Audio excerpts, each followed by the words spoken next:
What's up, guys? It's KB. Make sure you subscribe to the Underground Sports Philadelphia YouTube channel. Click the bell icon down below so you don't miss a single video from us.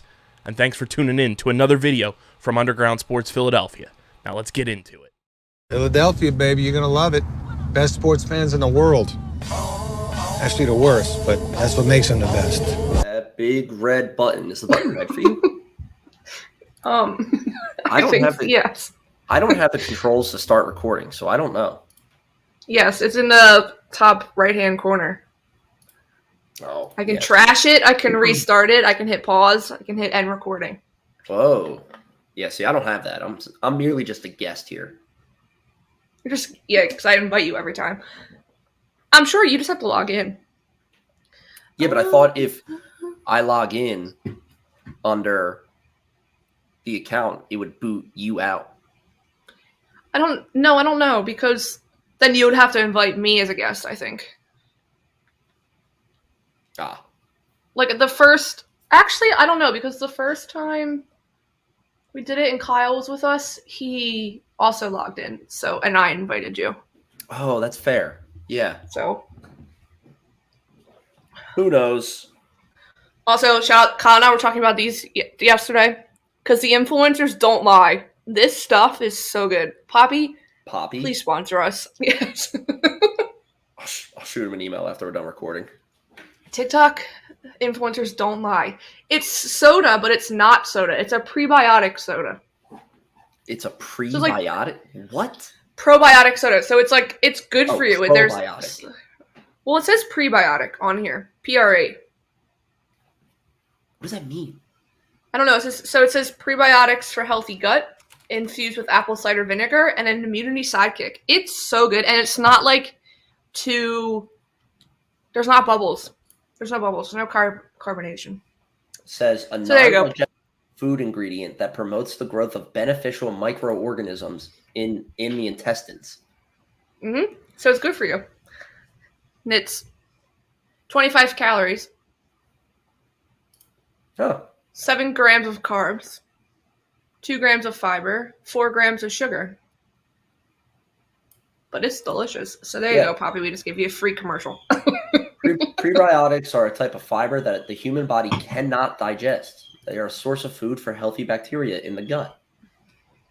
Prebiotics are found in foods such as whole grains, bananas, greens, onions, garlic, soybeans, artichokes. Interesting. See, it's very good. Teaching people something new on this show, you know? And the influencers don't lie. So, I'll give them that. I forgot to turn on Dad's things were so official with the ticker tape at the bottom. Does he enjoy the ticker tape? Yes, because when I posted that one clip, normally when I edit for social media, like I'll overlap us so you're like one of us, our pictures are on top of one another so you can't see it.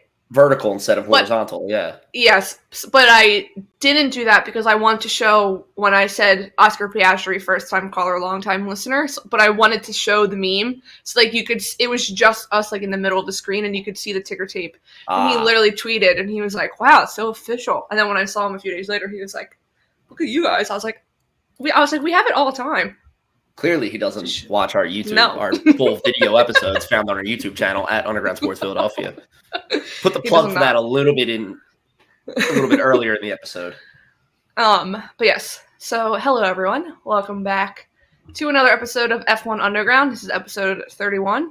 I do know that since last week was episode 30. Yeah, I actually, you know what? I just thought of that in my head too. I was like, what episode number is this? And I was like, oh, last week was 30, so today's 31. 31. We're back with another episode. We're gonna do our normal meme of the week, some weekly news, and we're just gonna what?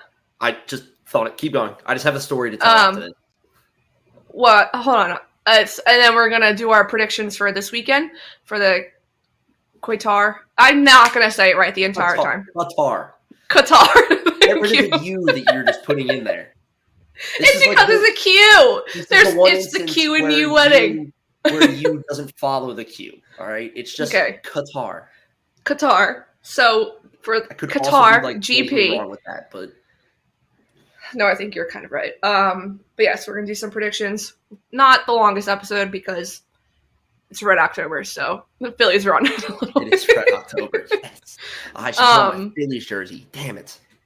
But yes, I'll obviously my name. They win tonight. Yeah, right. They could. Not gonna say it. As always, my name's Casey, and that's Owen, aka Max Verstappen of go-karting. Like we tweeted this last weekend. Got on my go-kart at the end, and I was You won it all, like Max will win it all this weekend. So that's perfect segue, because that was a story I wanted to tell. I had a feeling that's where you were going in. That's the story I want to tell, but there's different parts to it. So this is the best part. So obviously, bachelor party in Miami this weekend for a friend of mine. Me and the other best man booked go-karting, and because the bachelor loves F1 as well. So we picked go-karting, and what we did was we had a miniature Grand Prix. So we had a qualifying race, and then we had the Grand Prix race. And qualifying was so much fun because as you were driving, they had a live leaderboard projected onto one of the walls that you drove. It was like the first turn on the track. You would be like, it was this big hairpin type turn, but there was a big wall right there with your live leaderboard. So I get out there on the track. It was like an 8-lap qualifying race. I do 2 laps, and all of a sudden I come around and I see my name's at the top of the leaderboard. And I'm like, let's go. I was like, I can chill, like all this stuff. Like, just what Max must feel like. Yeah. And then I do another lap, and I come back around and I take another peek, and there's a guy, one of the guys in the party had jumped over me. So then I was like, I gotta go like flat out on this lap. And you were able to literally just hold the gas pedal down and go around all the turns. But the other funny part about this is we've seen it before when racers are getting ready for the race. They put their little head sock on, and then they put their helmet on. I thought that we were just going to get like rinky-dink little helmets. Oh no, you were like legit, weren't you? We had legit full helmets with the head sock, with visors and everything. I'm telling you, I was literally like, I put it on. I was like, this is just getting me in. I'm like, you never felt cooler. I feel like a driver right now. Like, this is fucking awesome. Meanwhile, it's like us 20-year-olds on this bachelor party and just 30 or more screaming children because they're there for like a birthday party. But here I am putting my head sock on. I should get the head sock, actually. Go get it. No, feel like Max Verstappen. It's in the closet. It's all the way up in the top corner. I'll wear it next episode. That's what I'll do. That's how you'll start the episode. That with your Phillies jersey on. Yeah. They're both red, so it works. So you put the head sock on, and then I put the helmet on. I'm buckling it and everything. And then we're sitting there, and it was so cool because he was literally like, right before we started the race, he was like, all right, guys, visors down, start driving out there. Put the visor down. I was like, oh my God, I feel like a badass. Like, this is so cool. And then, so we did the qualifying race. I came in first for qualifying. And then we went right into, we went right into our Grand Prix race, which I led the entire time, but it was terrifying because to lead. It was terrifying to lead because the whole time I'm like looking back and forth because I have 2 people literally right behind me who are just on me, and we're all going in a line. We're all following the racing line. I'm like, this is fucking fantastic. And then I'm sitting there and I'm thinking during the race, I got a guy behind me, and I'm like, all right, so I need to like go a little bit more towards the middle of the road, kind of cut off his lanes, make him a little uneasy about passing me on both sides. Like, and I was like, this is in no way close to what they're thinking, but this is pretty fucking close to what the drivers are thinking. Like, well, when you're Max, you were Max Verstappen, but you weren't 30 seconds ahead, Max. No, Verstappen. I was not 30 seconds ahead, Max Verstappen. And then one of the guys spun out because he had clipped the wall on a turn. So then they start waving a yellow flag. They start waving a yellow flag, and the go-karts all had like pit limiters on it because all of a sudden my foot is on the ground and the go-kart slows down. And I was like, oh my God, so it's controlled.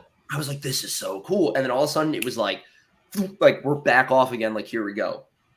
Only thing I was bummed about, and the Bachelor was bummed about this too, was there were grid marks on the track for like doing a flat start, and we did a rolling start. Ugh. And it was it was kind of annoying because the way, like, I was out on the track and I was already a little bit ahead by the time the guy in last got out on the track, and then they flipped the carts onto full speed. So it was like not everybody's carts came to full speed at the same time on the track. So it like gave a little bit of an advantage. But I said I would have loved if we did like a little formation lap. Yeah, and lights out and away we go. We came up to the bridge places and everything, and then you just went. Oh, it would have been so good. But yeah, great time. Shout out to K1 Speed in Miami. Apparently, there's one in Cinnaminson as well. In New Jersey. That's the one that's always I see the billboards for. That's the one I want to go to. Yeah, it was a great time. Shout out to them. They did a fantastic job. The race was so much fun. But you were in Miami, right? When you did it, like we were in it was in Miami. I mean, did have any of them been there? Did they say? Did you tell them you were big F1 fans or no? No, but it was so cool because we walked in, and immediately to our right was an F1 car, or like an older F1 car, and then that was immediately to our left. On our right was even fucking cooler because it was an old Red Bull car hanging on the wall. Actually, I took a picture of it. I've been meaning to send it to you. And then I'm shocked you didn't send pictures. And then right next to that, they had a race suit, and on the bottom it said Sebastian Vettel. And I was like, "Oh shit!" I grabbed Bachelor real fast. I'm like, "Yo, they got a race suit for fucking Sebastian Vettel." And he was like, "That's cool." He was like, "That's." Oh really my cool. god! Yeah. I mean, it does make sense. Obviously, there's a like legit go karting place. They're probably packed when Miami GP is going on, so that's cool. Yeah, that's sick. It was so much fun. Yeah, I wish we could have done a flat start. I think it would have been I hate rolling starts in the real F1 race, so the go-kart. It was so cool. And like having that start, if we did a flat start, having that like energy build up of just like, and your reaction time down and everything. Yeah, you gotta like, I would have like, this is so fucking cool. Like, but yeah, great time, had a blast. But yes, I am Max Verstappen. That's cool. Finished first, got out, stood on my cart, just great time. Did you get pole position, obviously? So you qualified first, so you got pole position? Got pole position, qualified first. Fantastic. Sounds good. I would have loved reaction time would have been good. Speaking of reaction time, so today with that stupid emergency alert system, I'm getting so off topic. I was so mentally prepared for 2:20. Mentally prepared, like I was stalking my clock. When I tell you when that thing went off 2 minutes early, I 2:18. jumped. 2:18 it went off. I was like, I don't have a good reaction time because I literally just might have given myself a heart attack. I jumped that much. Good thing I was watching women's world gymnastics, so I had my headphones connected to my computer at work. So good thing I didn't, because if I had my headphones connected to my phone, I would have lost my hearing. Yeah. But yeah. Yeah, that was loud. And it did fire off 2 minutes early. It's the first thing I thought of as well. Yeah. I literally was so mentally prepared for 2:20. 2:20. I literally even got like a news alert an hour before. Don't forget, 2:20. What did they do? 2:18. 2:18. The aliens are coming. Government. The aliens. That is how they're going to announce it when the aliens arrive. You just got a push notification on your phone. Aliens are coming. Hey, the aliens are here, by the way. By the way, Washington, D.C. if you want to do a meet and greet. You forgot to tell you. Yeah. The aliens are here. They're coming to say hello. That's all. Yeah. That's pretty cheap, $20. That is pretty cheap. It'd probably be like $300. It'd probably be like $1,000, honestly. Probably be the price to go to the Vegas GP. Probably would be, yeah. Which is a shit show. Which, if it wasn't run by Liberty Media and F1, I don't think it'd be happening again. But because of who it's being run by, it will happen each year. But it's literally a shit show. Okay, meme of the week. So right before we started, I said I only have one meme of the week, and then I forgot I posted something yesterday with a moment that happened during the Phillies game. So I actually have two memes of the week. So. Oh, that's your second meme of the week. Yeah. Okay, that's a good meme of the week. I like that. Yeah. Okay. So you're going first. Oh shit. Okay. Sorry, I'm not paying attention at all. So I literally just found this, and like I said it to you. This is the only thing that's scrolling through Formula Dank right now that made me giggle. So apparently this is a timeline of all the race seasons. You can see the years at the bottom of zoom in. You know, you can see them down here. You got 1980, 1985, 1990, blah, blah. And it says 73 seasons, 1,095 races. Each line represents each race winner. So you can see, you know, you got bricks of color, people, you know, dominating. You've got this, like... Yeah, that's clearly Schumacher. This red phase. You know, you got 2023 down here where, you know, it's all blue for Max, you know, stuff like that. You can tell where Lewis is. The comment on it, and you can't see it right now because of our banner, is it says... Oh, I can move. Hold on, I can move it away. What in the Netflix? And it's making me crack up because it's 100% right. These are the colors that you see when you load Oh my God, yes. the first time, and the end zooms at you and it goes rainbow. These are the colors you see. Yeah, so, it's exactly what it looks like. Nothing that's good. Formula One related at all. Well, I guess it is. No, it is. It makes it, you know, by race winner and everything. But I just thought the comment of like, what in the Netflix is cracking What in the Netflix? Because I think it makes you realize what it is so fast, and it's funny for me that way. So that is no, but it's so I'm not taking away because you can totally tell like when Ferrari was dominant, when Lewis Hamilton was dominant, when Sebastian Vettel was dominant with Red Bull, and now when Max was dominant. You can like when McLaren used to be dominant when they like a while ago. I wish it gave, like, I'm sure you can, like, you know, assume whose colors or what and everything, but I wish it gave like a legend of who's like what team colors are who and whatnot. Yeah, right. Because is that say 1995 is the light blue? Yeah, 1995, right there. I was trying to look it up. But like, I don't know if it's. I'm assuming it's. Yeah, so this right here is a season. Okay, yeah, so 1995 is Williams. That's what I thought it was, but I wanted to double check. So, like, that's when Williams won. So, Williams dominated for that season, and then who started taking over in the 2000s? Schumacher? Yeah. Ever watch that video where they made them say it was a Girl the Grid last year. They made them say every world champion backwards, I think. Oh, yeah. That year. And you get to the part where Schumacher won all of his races, and Mick literally goes, it's the most badass Nepo baby answer of all time. He just goes, my dad, my dad, my dad, my dad, my dad, my dad. Well, then you have Vettel. Vettel's literally like, for when he won, he's like, me. Me, I did that again, and then I did it one more time. But yes, that's my meme. Good one.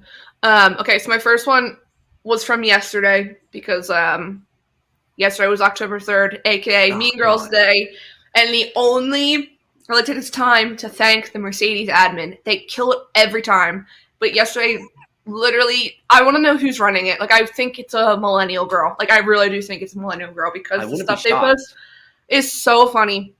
But yes, obviously, everyone knows the scene from Mean Girls where she says, on October 3rd, he asked me what day it was. But they changed it. They asked me what week it was.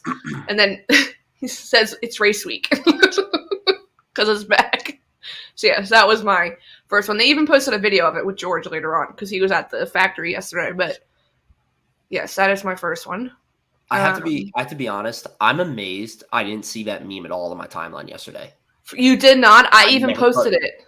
Never saw it once. To be fair, didn't go on Twitter a lot yesterday. So, I definitely just kind of, like, missed it when I was on there, but still, even like I always see your tweets. So yeah, I'm shocked that I missed it when you. Yeah, because I'm pretty sure I even retweeted on Twitter/X. I retweeted the original post and I said like Mercedes, you win. And then on what's it called? I think I obviously saved the image and then I posted it on Threads also. So. And I'm pretty sure I shared it to the Instagram story because it was so good. And then the video they posted. But yes, that was my first one. And then this next one's for all those Philly fans out there. So if you know, Nick Castellanos gets to second base and he gets up. Immediately, everyone thinks he's flipping off the dugout. It's not. To ruin the moment, it's his ring finger. It is his ring But finger. He's doing it. He's in doing this- it like that. Yes, because he wants the ring. So, but at first glance, you think he's flipping them off. So I immediately posted when Ferrari has an awful pit stop and I'm watching from my couch acting like I can do so much better. Like flipping them off, like, what the hell are you doing? So that was my tie into Philly sports. I gotta give credit to Nick for doing that so fast. Like, So, right, because it's so okay. natural. I can't. Because my instance is just Here- like, Here's the screen grab, Kyle. No, you did. Did you actually do your middle finger? yes, I did my middle finger. I First of all, didn't. that hurts. That kills doing this. I like feel like really I'm doing like a weird attempt at Spider-Man's web shooters. It's like flip. no, it's really hard. Like I have to like my middle finger. It just comes naturally Right, that's Like- what I'm saying. It's just with holding down my other fingers. Meaning, my ring finger. Like I really have to. wait. When you flip someone off, you have to hold down your other finger. Casey. No. Well, come on. I don't go like this because sticking the thumb out with it is weird. I always just put my. Yeah, I even do it on this side. What in the world? Sorry to any children that watch. We just flipped you off like 12 times. It's a learning moment for them. They can get over it. Well, it's like people asking how many people have to explain what the big balls celebration is for. Means. Also, best celebration they've ever done. The big balls? The big balls. I love it. I saw someone say that someone tweeted and said it's testicular cancer awareness. Come on. That's true. That is a fair point. Yes. Let me bring the banner back. For Dad. Let me bring it back. For Dad. Okay. Some weekly news. There's been a decent amount. I feel like we haven't recorded in like a month, but it hasn't been that long. I forgot X is like blackmail, so it's like looks really dark. Okay, so first off, we get Liam Lawson for one more week. Everyone, he is here for one more week. Be ready. That Chris Medlin, literally this is your last week with Liam Lawson until 2025. Yeah. But yeah, so Chris Medlin posted that hearing it'll be one more weekend of Liam Lawson and AlphaTauri in Qatar. The sim session, obviously Daniel Ricciardo has been in the sim and they've been going well for him, but he's not 100% ready yet. And because it's a sprint race weekend, he only gets one FP1. Yeah. Gets only one free practice, so they'd be too soon to put him back in the car. So yes, we get Liam Lawson for one more weekend for a sprint race weekend, and then we sadly have to say goodbye to Liam Lawson. Hi, Liam. You did very well for when you were here. Yeah, you made your name known. You made a statement. He absolutely made a statement for why he deserves to be 100%. Yes. Definitely made a statement. Yeah, you proved to Red Bull that they've been keeping you on the sidelines for way too long. You need a seat with AlphaTauri, with Hugo Boss, with Adidas, whatever they're going to be called. Yeah. Yes, he has made his name known. He'll be back. But I did also see that Formula Racers posted that this was actually from Lawrence Sporetto, that Daniel Ricciardo is understood to be Red Bull's first option to replace Perez in 2024. Basically what they did with Nick DeVries, they'll do with Perez. So it says mid-season or otherwise, if necessary. Daniel Ricciardo will be right in that Red Bull seat, and then Liam Lawson comes right back. I wonder how long it would take if Perez has a weak season next year. Well, if he... To just sub him right in. Yeah, I'd give him as long as they gave Nick DeVries. That's fair. Yeah. Because, I mean, how many weeks did he suck for that, like, in the middle of the season? It was, like, a good 5-6 weeks, right? It was, it was a good amount of races that he was just completely... It was literally from Monaco right before the summer break, I think. That sounds right, yeah. Yeah, I think... if he underperforms pretty early on. But Checo, who also shout out to Checo. His wife gave birth last week. I think they scheduled a C-section. That's but, like, right. shout out to you.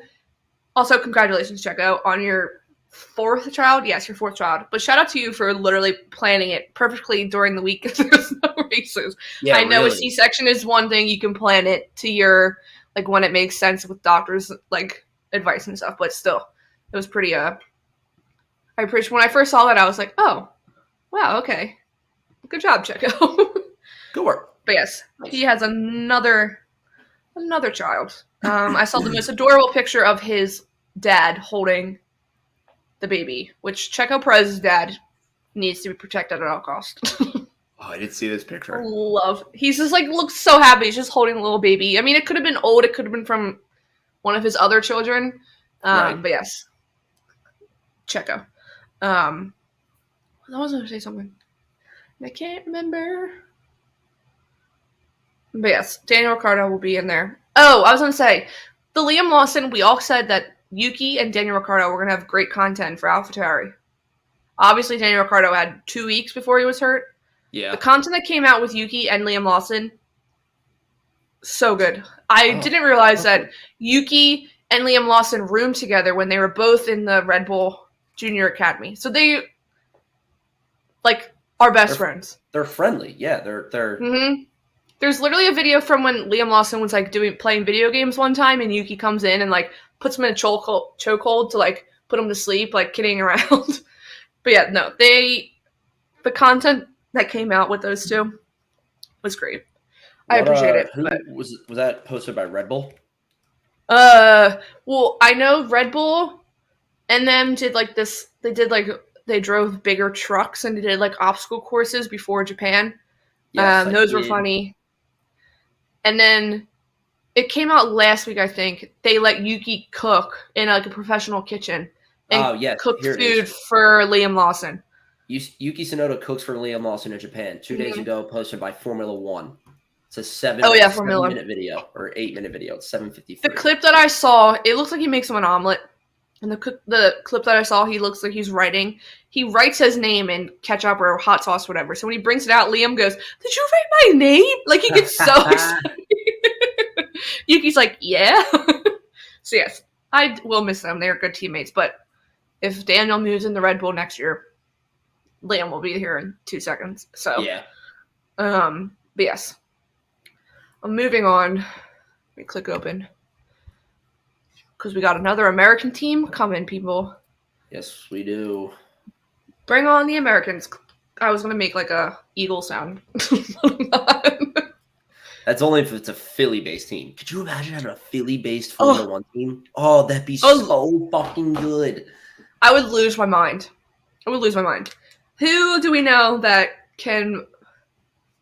Joshua Harris, can you... Could do it. You could do it. Howie Roseman. John Middleton. Come on, we got some expensive owners. CEO, you know? Yes. Just be like, yo, put in for an F1 team. Yes. Brand that thing with company. You know, just the SIG. Okay, that sounds pretty good. Good. That's good. But yes, the real news is obviously that Andretti's application has been approved by the FIA to join Formula One. Obviously, that's not going to happen next year. There's a lot of basically everyone's car is already finished for next year, so they have nothing. But yes, they have been approved to join the Formula One grid. It says it's meaning now that the project is now able to proceed to negotiations with Formula One management or FOM. But yes, they're coming, so you better watch out. It will be interesting to see. Obviously, Andretti's huge in IndyCar. So it'll be interesting to see if they bring people over from IndyCar or if they poach people from other places for drivers. Like when you think 2 drivers. I feel like they would do a mix. Like I feel like one person would be from IndyCar, the other would be a poached driver from the current driver lineup. You know, or the you could say also like if Williams was going to kick Liam Lawson to the curb, not Liam Lawson, Logan Sargent to the curb, but they put out a nice video that they're sticking with Logan. They're giving him time. Like, they knew what they were. Yes, you should watch the video. James Vowell, I saw someone say, and I've never agreed on anything more, James Vowell should narrate books. Because his speaking voice is so good. And when he's, like, doing these videos after each race weekend, like, explaining things, explaining where they went wrong, it's so educational, and I, like, understand, but I don't feel like I'm being talked down to when I watch the content. So they're great, but he literally said, like, we knew what we were putting him into. We knew the car that we had to provide him with. Like, they're not just going to be like, okay, bye. They're not Red Bull. They're not going to kick him to the curb and say, see ya. Screw it. Yeah. Yeah. Bye.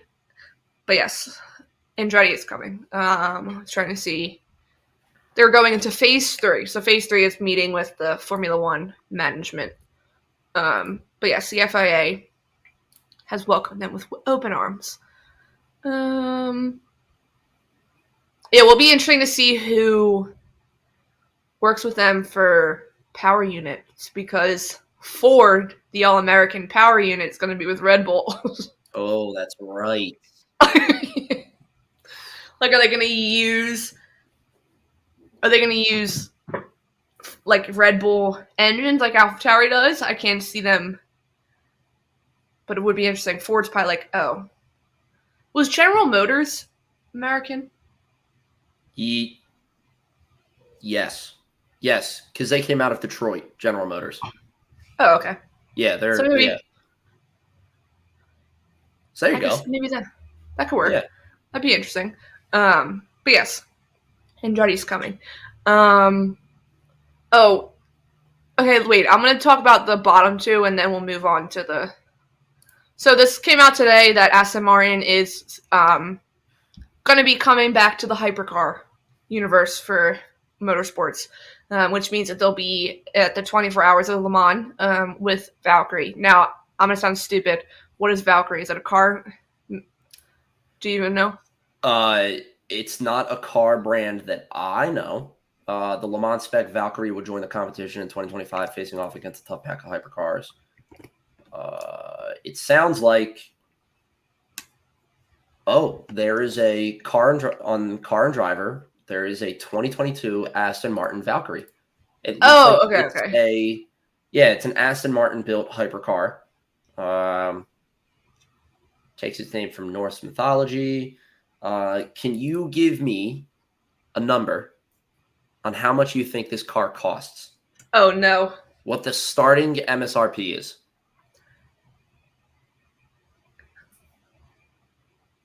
I'm going to say... I'll tell you higher or lower. Is it in the triple digits? Like before the comma. Is it like 300,000? Or am I low? Am I way too low? Higher? You're way too low on that one. Oh. So I'm going to say like 3 million. Higher. Higher? Higher. You're close, but higher. 5 million. Lower. 4 million. Lower. 3.5 million. $3.5 million. Oh my God. I gotta say too, this is not their nicest looking car. Not their nicest looking car. I understand it's a hypercar, so like it's gonna be built more for. It looks like a race car.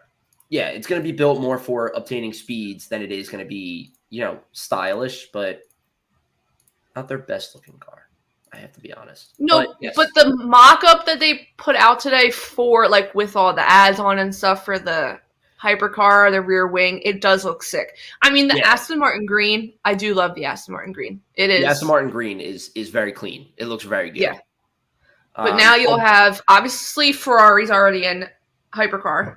Right. So you'll have Ferrari. I know Red Bull wants to come back. And now you have Aston Martin. So yeah. I also saw people saying, is this the way they get rid of Lance Stroll in F1?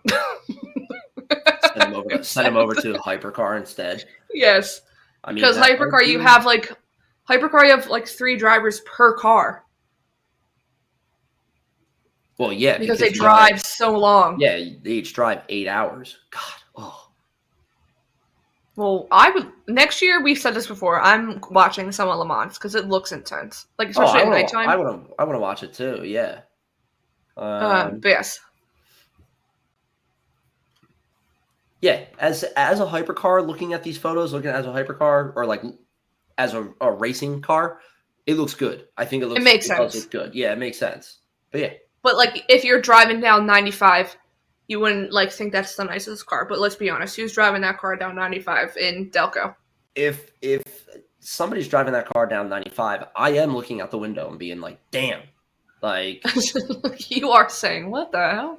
Like be like, that looks fucking sweet. But yeah. It wouldn't be my go-to choice. Yes, okay. Moving on. Just what? Sorry. Car and Driver's article has the sentence that says, this is the type of car that looks like it would be right at home on a future world racetrack or in the next Transformers movie. And it is hitting the nail on the head on that one. Yeah. Yes. 100% can see that in a Transformers movie. Just literally getting ready to transform.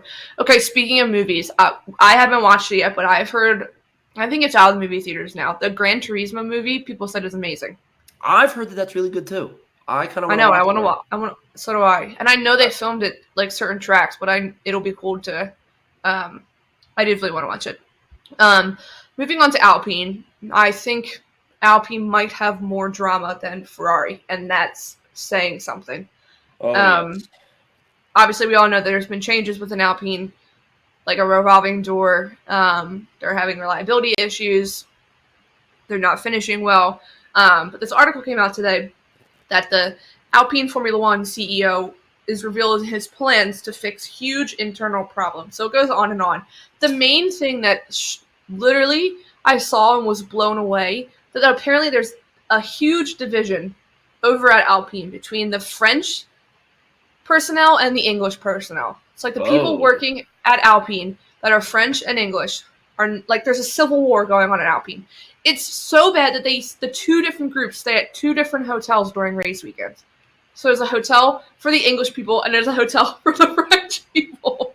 Whoa, that's not good at all. No, and so apparently the CEO said, absolutely, like, this is done.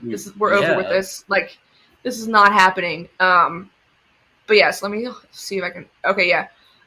Here's the actual part.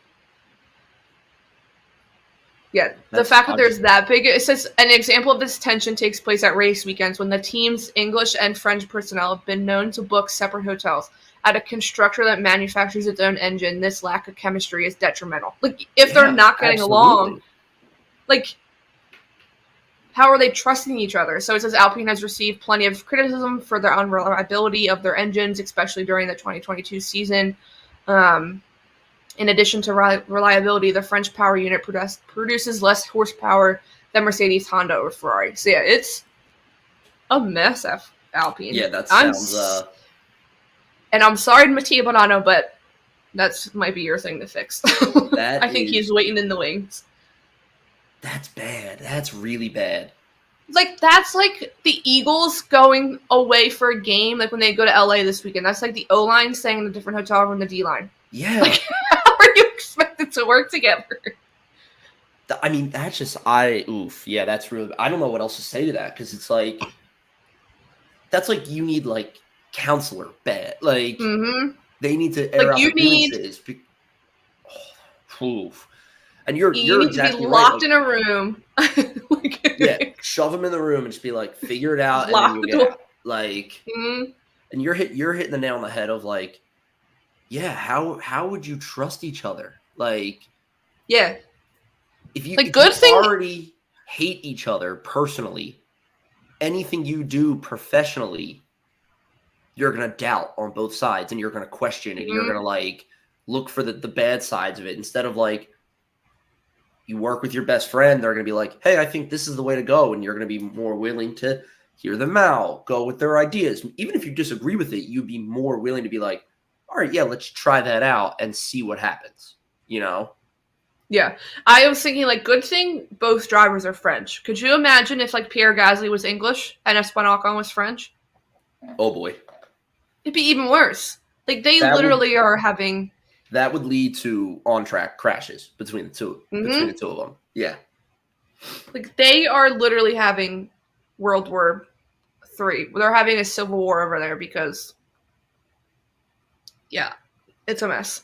But good luck to whoever takes over. You clearly have your hands full. I like this paragraph in here. It says, however, it is no secret that Alpine has deficiencies in various areas. Excuses are also becoming increasingly difficult to accept in modern Formula One. As proven by Aston Martin and McLaren, internal cohesion and innovation will be rewarded on track. Like, literally, look at those two teams. They are the... Yeah, look at those two teams. Well, that's yes. bad. Yeah. When I saw that, I was like, oh, Alpine. I'm sorry. But yes, moving on before we get into the two more exciting things I wanted to talk about. There was a video today posted by Ferrari. They're having this gala for Ferrari in New York City on October 17th. I literally said, asking for a friend, how does one get invited? How does one go, please? I was like, a train to New York from Philly is looking very possible. It's also only like the day after It's also the day after Charles Leclerc's birthday and the week of his 100th Grand Prix. If they don't announce his damn contract extension at this gala, I'll lose all faith. But yeah, literally, I was like, I want to go. I literally posted. I think I commented or I tweeted at them. I said, how about a very small podcast that we're ready. I would lose my mind. Like, it would legit lose my mind. Oh my gosh. I wouldn't know how to act if we... I wouldn't know how to act. They will, like, hand me a glass of champagne and be like, I can't drink this. Okay. I need to be 100% tonight, and even then I'm not 100%. Like... No. Charles Leclerc walk over and be like, I can't talk to you. My one chance. Yeah. Can I get a picture? No, never mind. But yes, if for some weird reason someone from Ferrari is watching this, invite us. I will. Now we got to watch out for like scam emails that are like. I know. We can clean up nicely, okay? Despite what we look like sometimes when we record, we can clean up nicely. Insert a picture of us at a wedding here. Yeah. But yes, I will never talk bad about you again. Okay? That seems like a fair trade to me. That seems like a fair trade. Yes. Get invited to $1 for one lifetime of Casey's undying loyalty to the point where she'll never speak bad about them. I'll never speak bad. Never speak bad. Like, I would just be, like, Ferrari, you are annoying me would be gone from my vocabulary. Like, I just would never say it. I would never question a bad pit. I would never question a bad pit stop. I would never question your strategy. Never. I would never say you're sacrificing one driver for another. Yes. Now we're breaching into some. Yeah. Speaking of that one driver, people were talking about, this is what I woke up to this morning. People were talking about the sponsorships between both of them. So obviously, Ray-Ban is a Ferrari team sponsor. But did you see last week, Charles Leclerc, if you were watching the Meta event, Charles Leclerc used the new Ray-Ban glasses, kind of like those old school, the Snapchat goggles glasses. Oh, yeah. So now Meta has ones built into Ray-Bans where you can live stream from the glasses. But they look kind of like your glasses. So the camera's up in the corner, but they use Charles Leclerc. So they used him, and then he was on a go-karting track, and he was switching to glasses. Because went from his phone, and he was switching to glasses and pressed it on his phone, and then it switched to the glasses, and he live streamed his race on the track. Oh. So it's cool. Yes, people were talking about sponsorships, and because it was, I think, officially announced or announced again that the Estrella, that beer that's Carlos's sponsor, is moving into Aston Martin. So people literally were screenshotting, I guess, their websites, and it showed who their sponsors were. That's Carlos's one sponsor. Charles Leclerc has 7. Of course he does. And more. So yes, that was what I woke up to this morning. But moving on. Ferrari, like I said, I'll never badmouth you again. What I really want to talk about before talking about Charles Leclerc again, this cool article that I read over the weekend.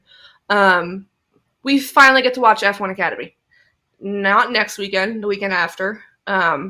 October 20th to the 22nd, they will be in Coda, or in Austin, and it's going to be broadcasted. It's literally going to be broadcasted everywhere. It's going to be on F1 TV, and then the picture that they put out, literally wherever you are, whatever region that you are in, it shows where you can watch it. But it'll even also be live streamed on X, live streamed on Facebook and YouTube, and then F1 TV. Yeah, so like if you're in Canada, it's TSN. If you're in America, it's ESPN. The UK, it's obviously Sky. Yes, literally anywhere you can find F1 coverage, you're going to be able to watch F1 Academy. And Coda is their season finale. So you'll literally get to watch the last race, find out who's crowned the championship. So it's finally, everyone's been asking all season long, when can we follow along? That's good. That's here. Very good. Yeah. So yes, it'll be 18 international broadcasters will provide live coverage across the weekend for the first time. So I then posted, Susie Wolf, I love you, because shout out to Susie Wolf. She was the right person to put in charge of the F1 Academy. But yes. So then also, last weekly news thing before someone's walking outside. Last weekly news. And my window's open. Breaking news. Other people live near Casey. Yeah, but my window's open. So. Oh my God, guys. Someone just drove down my driveway. I hate you. Wait, quick. Let me pull my fingers out so I can flip you off. Weirdest. You're like, not like... That's so weird. But yes, I just want someone to hear me. But yeah, so this article I saw, it was posted this weekend. Yes, so it was on the website called therace.com, and it was this very well written article about Charles Leclerc and the issues that he's been having with like the car and Ferrari himself. And literally the title of the article is I Hate to Find Excuses, Leclerc's Role in Violated Ferrari Year. So there's some parts of... No, because I said it wrong. I know I did. Say that again. Volatile. There you go. There you go. Okay, I'm logging off. See ya. I mean, in some aspects, I'm going to be volatile. Whatever I'm trying to say. Yeah. I'm so tired. Now I lost my train of thought. Okay, yes. So it distracted me. So there's parts of this article that I thought were very interesting, so I just wanted to read them off. So the part of the article, he says, especially as he has least acknowledged the possibility that sooner or later it's possible he will have to cut ties. This is about if he had to leave Ferrari. And if that's the case, emotion won't be a factor in that because he has to do what's best for him. So he knows if worse comes to worse, he needs to leave. Right. And he will leave. And he'll forget about the emotions, forget about what Ferrari means to him, his family, his father, Jules, like, he understands. But when you keep reading, then you realize it's actually kind of a shot at Mattia Binotto and what happened last year, because he continues and says, but this is definitely not the case at the moment. I believe in the project as much as I've ever believed in the project before, especially since Fred arrived. So I fully believe, and I know other people did as well on social media, if Ferrari kept Mattia Binotto, they were saying goodbye to Charles Leclerc. And I think... Good. I'm just saying I am agreeing with that. The more I'm like skimming through this article and everything and listening to you talk, it sounds like if Mattia Binotto stayed at Ferrari, Charles Leclerc was out the door. He was out there. And I think the Ferrari higher-ups were like, no. Yeah. They know what Leclerc means to the Ferrari brand. They know what Leclerc means to the Italian people, to people around the world. They were like, we can't. They could afford to lose the team principal. They can't afford to lose the driver. So I thought that was, Makes sense. If that was the decision they made, then they made the right decision there. This right decision, Like, yeah. Yeah. Which, when you think about it, like, I feel like it was a no-brainer. They weren't going anywhere with Mattia Binotto. They literally, Charles Leclerc had the chance last year, and then the car went to shit. And then he goes on to talking about his struggles with the car and the crashes that he's had this season. It's right after the win picture. It says, I've always been challenging the rear a lot, Leclerc says with a smile, for sure. And definitely too much at some points at the beginning of the season. But it's something that I hate to find excuses for in a way. In the end, I am the driver. I am the one setting up the car. And this was my choice to have such a strong front at the beginning of the season when maybe the car couldn't handle it because it was inconsistent. So that just... The article just was like a great look into his mindset and how he works and how he understands. Like, he just... I don't know what the word I'm trying to look for. Or like comparing, like he knows when he screwed up, and I want to compare him to Jalen Hurts because like Jalen Hurts knows when he's playing like shit. Charles Leclerc knows when he's driving like shit, and he understands what needs to be changed to improve. He's a very good understanding, and like you're kind of what you're saying. This might be just like another way to reword it, but it's like he's able to differentiate and figure out, okay, hey, that was my fuck up. I drove like shit today. The reason we didn't win was me. And the reason I crashed was me. Right. The reason I crashed was I did this. I shouldn't have it. You saw how it ended, or it goes, hey, the car just wasn't there for me today, and it's like you almost, when somebody is willing to say like, hey, I didn't do this right. And they're able to admit that, it makes it easier to also buy into the idea of like, hey, the car wasn't there today. And you're like, okay, like, like you would like it adds this layer of like, you would admit it if it's your fault. So I believe you that it wasn't your fault, or it wasn't all of your fault, No, there's obviously, there's some more parts to that article, but that was, those few things were very interesting to look at, especially with the Mattia Binotto situation last year, how much he believes in Fred. And then you could also tell, there's that picture, we talked about it before, at preseason testing, he was out of the car after driving it the first few laps, and he looked pissed. Yeah. He knew from then that car was shit.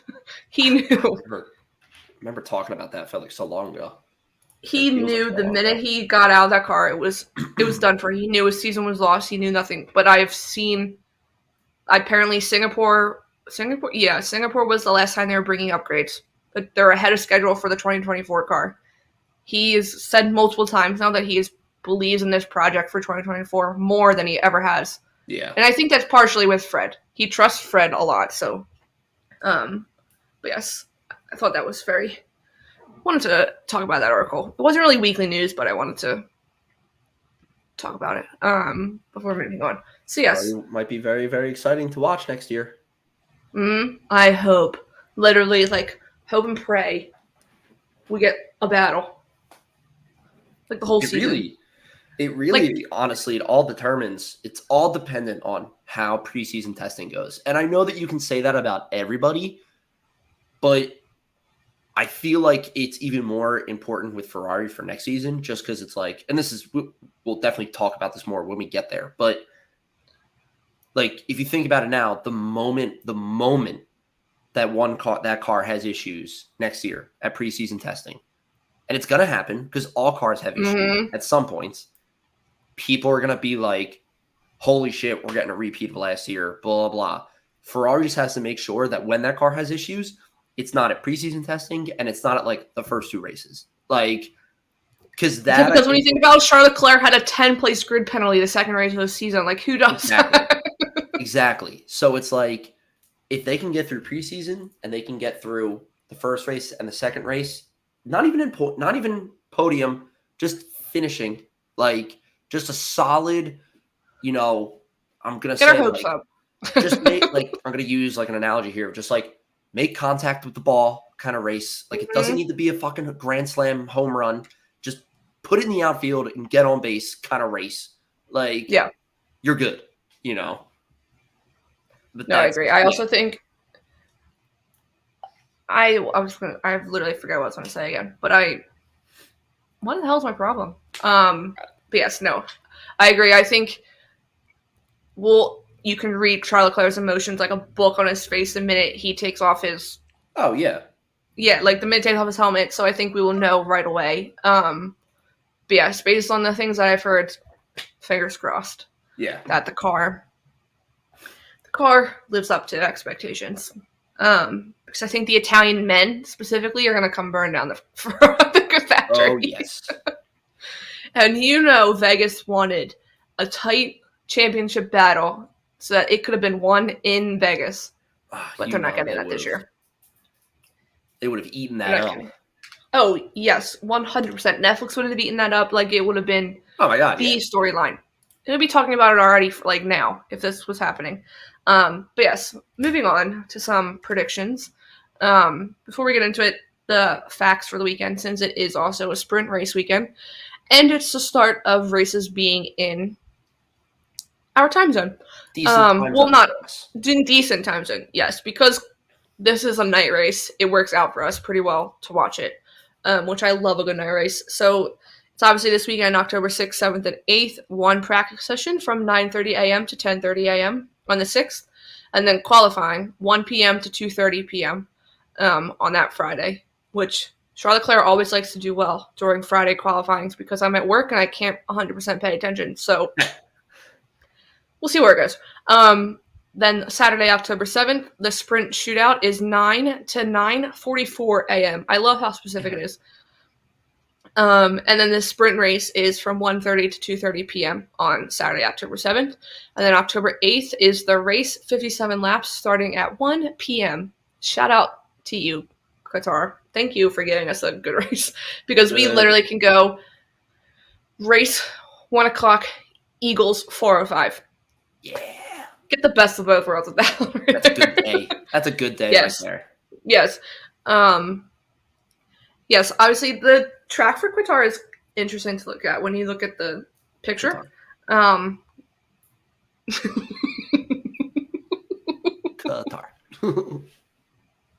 Like guitar. Qatar. There is no U. I know. The U is a lie. The U is silent, if that's how you want to think about it. The U is silent. The U divorced the Q when they were naming this city. That's exactly. Okay. So yes, it's 16 turns. The track is very wide, if that's the correct way to say it. It's not close like Monaco or Singapore and Japan. The length is just like 3.25 miles, a little bit, just a little bit over. And obviously, like I said, 16 turns with 57 laps. Sprint shootout, because I feel like we haven't had a sprint in a really long time. So the sprint shootout is obviously the 3 qualifying sessions. The first session is 12 minutes long, and everyone must be on the medium tires. Session 2 is 10 minutes long, and everyone must be on the medium tires. And then Q3 is 8 minutes long, and it's mandatory for everyone to be on the soft tires, whoever's left. When they go into that last qualifying session for a sprint shootout and it's the 8 minutes and you literally 5 seconds later get 5 minutes to go, I'm like, whoa, what the hell? Yeah. They all just came out. But yes. And then this is only the second time Formula One has been to this circuit. It's pretty new. The first race was in 2021 and Hamilton won. And then there was not one last year because of the World Cup. It was at the same time, so they didn't have it. Which now I remember. After I read it, I was like, oh yeah, okay, I remember. But yes, and Max Verstappen could win it all. He could win it all this weekend during the sprint race, and the championship will be his. I didn't talk about this. I talked about it before we hit record, but F1 posted a video that 9 years ago yesterday, he made his F1 debut during a practice session for Red Bull. He legit, if you look at the video, looks like a baby. I mean, he was 17 years old. And literally, I retweeted and I said, little does that baby know that's 3 years or 9 years to almost the day he will be crowned 3-time world champion of Formula One. But yes, I mean, he's winning it all. There's no counting him out. He's. I'm saying this now. He is 100% winning it all. There's no way During the sprint race. Yeah, he's winning during the sprint race. I'm calling it now. Mm-hmm. There's no way he's not. It's just, it's there within his grasp, and he is going to stop at nothing to take it. So, yeah, I don't see any reason why he wouldn't win, Yeah. I mean, God forbid, if he, crashed out during the sprint race, I literally think I would just watch with, my mouth, my jaw hanging for the rest of the race, because, I'd freak out. I've also seen people say that there's this, I think I might have mentioned this before, there's this account that tracks his private jet, and people are saying if it posts that it's leaving the city, the track, right after he won the sprint race, because he's just like, okay, I'm done, I don't need to continue. But it's Max Verstappen. He's going for records. But yes, okay. So obviously we'll do both sprint predictions and race predictions, because you can have two different things. So I guess you just want to say it. Who's going to be P1 for the sprint? 3, 2, 1, Max. Max Verstappen easily is winning. He's winning it. I'm saying that for both sprint and race. I want to say this, though, with it.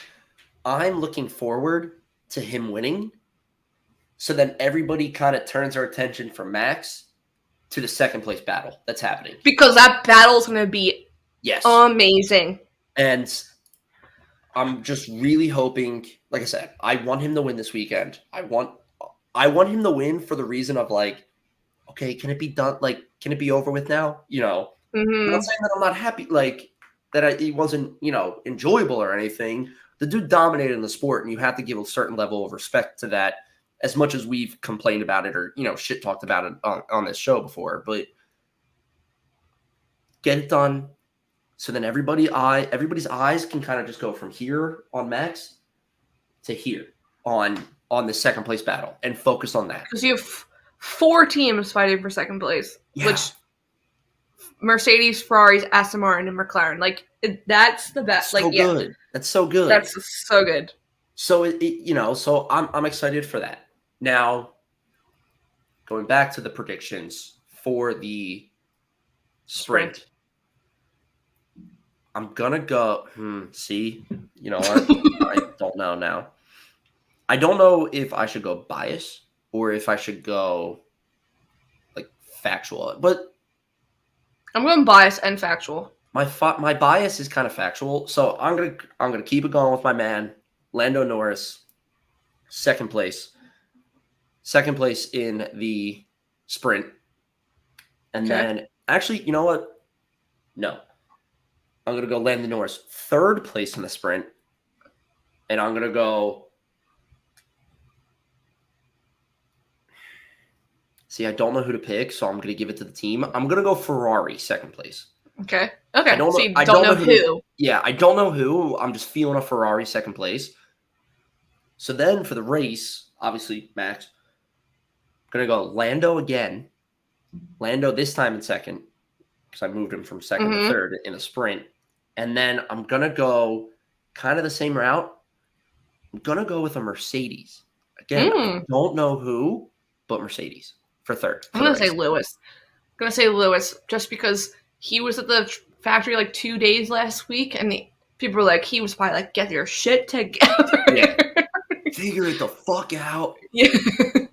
Okay. Interesting. Okay. Shocked he left Oscar off, since Oscar was one that just placed well in the last sprint race. I want to put him on there, but we'll see. I would love to be proven wrong. I'm putting that out there right now. I would love to be proven wrong. Okay, so I'm going to do sprint Max, obviously. I'm going to go with Charles Leclerc in second for the sprint. Because I'm delusional, yes, but also because Ferrari tweeted that Charles Leclerc has been on the podium for every sprint race this year. This season. He has been on the podium for every single one. So I'm giving him second. But I literally tweeted, with the GIF, said, don't jinx it, because of Ferrari. If you just jinxed it, coming after you. That's true. So yes, That's either going to look really smart on their Mhm. part for tweeting that or really stupid. Really stupid. I'm going to go Max, Leclerc, and I'm going to go... I'll give it to Oscar. Okay. I'll give it to him. I think they both have the upgrades, and we saw how well the upgrades worked when Oscar got them after Lando. Yeah. They got the double podium, so I'll give them to Oscar. Oscar P3. Okay, the race, Max P1 by 25 seconds. So a little bit smaller of a gap. Yeah. Yeah. It's like he's already won, so you won't feel like too bad that he has to like keep going. Yeah. Let's go with... trying to think. I want to say like someone random, but I don't want to say someone random. Liam Lawson. No, could you imagine? That'd be a hell of a way to go out and a hell of a statement to Red Bull. Red Bull? It's like the biggest middle finger you can give him. Yeah. But the way he drove during Japan when you thought that was his last race weekend might have some... And have that like Truth last to that. race dog, that like last race mentality of like, fuck it, it's my last one. Mm-hmm. Okay, so Max P1. I'll go Oscar P2. I think Oscar P2. I'm not giving it to Lando. Lando's had too much good luck recently. And then P3. Okay, I've just switched P2 and P3 from sprint to race. I'm gonna go Leclerc P3 because he's literally been P4 or P5 for the last few races, and I think he gets back on the podium. So I think it's a good weekend for Leclerc because that contract extension is coming. Yeah, hopefully he's riding a good wave right now. You know? He's So okay. Yeah, so my sprint was Max, Leclerc, Oscar. Race was Max, Oscar, Leclerc. I had sprint was Max, Ferrari, Lando. And then race was Max, Lando, Mercedes. Yeah. You just go with the team. You don't know who from each team. When I think about both of those teams, I think this is for, Lewis and George and Carlos and Charles, obviously both sets of drivers are equally very good drivers and everything. So it's like, it's very hard for me to pick a team or like a driver out of those teams right now. I don't know why. I think it's also because those guys are obviously in the second place talks right now. Yeah. So it's like, I don't think it's Aston Martin's kind of fallen off. I don't think we all know Lance Stroll's track record recently. So I'm looking now at the teams fighting for P2. We can finish with this. Yeah. So Mercedes has 305 points. Ferrari has 285 points. Aston Martin has 221 points. And McLaren has 172. These so close. Could really swing this weekend, depending on some people's luck. I mean, if Oscar and Lando have a good weekend like they did last week or 2 weeks ago, they could overtake Aston Martin. If they both finish top 5 in both the sprint and the race, they easily are overtaking Aston Martin. Yeah. Or get very close. This is close enough that if they have a good race this weekend, they're within striking distance next in Coda. They're within striking distance. We have 5 races left. Like, a lot can happen in these last 5 races. A lot of races left to be driven. Yes. And you're exactly right. There is a shit ton of stuff that could happen within these next 5 races.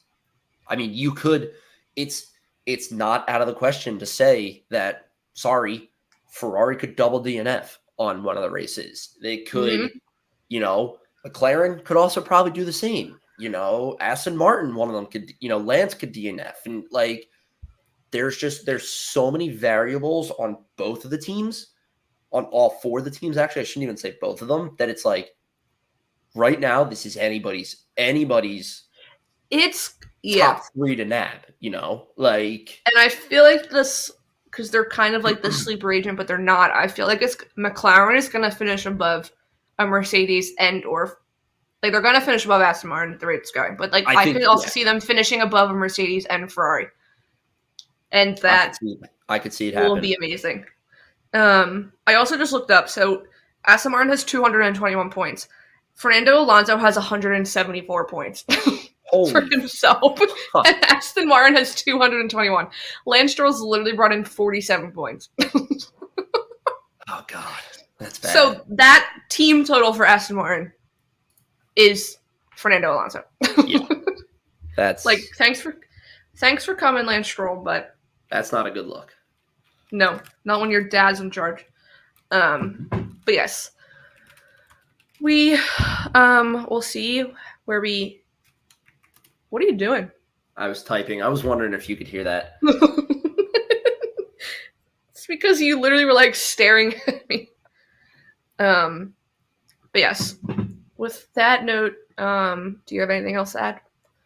No, I'm just looking Perfect at timing. 20 minutes. Points and everything for races and whatnot. Just to see. Because if Lando and Oscar get second and third again this weekend, they'll get 33 points out of the race, which won't get them above Aston Martin, but gets them again in striking distance. So it's like say Lance Stroll finishes out of the points and Fernando Alonso literally gets 1 point. Yeah. They'll get very close. I think it would be a realistic plan for McLaren to overtake Aston Martin within the next 3 races. I wouldn't be shocked if that's their game plan for these next coming 5 races. Yeah. Is overtake them and then see what we can do with the last 2 races. True. And we have a lot of sprints coming up. I think we have is it a sprint in Coda too? In Austin? We have 2 sprints in a row? That'd be pretty cool. Yes, we do. Austin is also a sprint race weekend. Oh, that's big. And so is Brazil. So out of the next 6 races, 3 are sprint. That's big. That's a lot of points. Yeah. And the FOMO is already hitting for people that I've seen that are going to Coda, so it's going to be even worse. But yes, on that note, nothing else to add, I don't think. I got nothing else as well. I just wanted to update the number. Go McLaren. Go McLaren. But yes. Do you want to close us out? I will close us out in my scratchy voice. It's not that bad. Also, if you heard my sniffles during the sniffles. We maybe get sponsored by Kleenex also. The softest tissue around. I don't know if that's their actual statement or not. I think it's pretty close. All right. Well, yeah. Thank you for listening tonight to the F1 Underground podcast. If you enjoyed this episode and our other episodes, please give us a follow at Underground F1 on Instagram and at Threads. That is at Underground F1. And then on Twitter, we are at Underground_F1. Whoever took that goddamn username from us, give it back. Yeah, right? Give it back. We want it. Give it back. We want it. If you have any questions or anything you want us to talk about on the show, please shoot us an email or a DM there on those socials or whatnot. Please also, because I just said it, shoot us an email at undergroundf1pod@gmail.com. Check that every day. Please shoot us a message if there's anything you want us to talk about, anything you have any questions about, stuff like that. We're learning about the sport just as much as, you guys are, hopefully. So yeah, shoot us an email over there. Please leave a review on the show wherever you listen to your podcast. That's Apple, Spotify, that's Google Podcast, stuff like that. Please leave a review. It really helps the show grow. Please, like I mentioned earlier in this episode, please give our main YouTube page a follow at Underground Sports Philadelphia. The content is going crazy right now just because we have Phillies postseason now going. We've got Eagles going into week 5. Yeah, Week 5 in the Yeah. NFL season. We got Flyers starting up pretty shortly. Sixers drama. Sixers drama. Content's going crazy right now. So please go give them a follow. It's at Underground Sports Philadelphia on YouTube. We're trying to get to 600 subscribers as soon as possible. We are almost there. We are at 557 subscribers. So please tell your friends, share with family members, let them know, go subscribe so we can hit that 600 mark. That'd be huge for us, huge for the channel, and huge for everybody. But yeah, I think that's about it. I think I hit all the points there. So we will see you next week after Qatar, not Qatar. I will hopefully have less of a scratchy voice and a less sniffly nose. So we will see you then. See you next week, everyone. Bye-bye.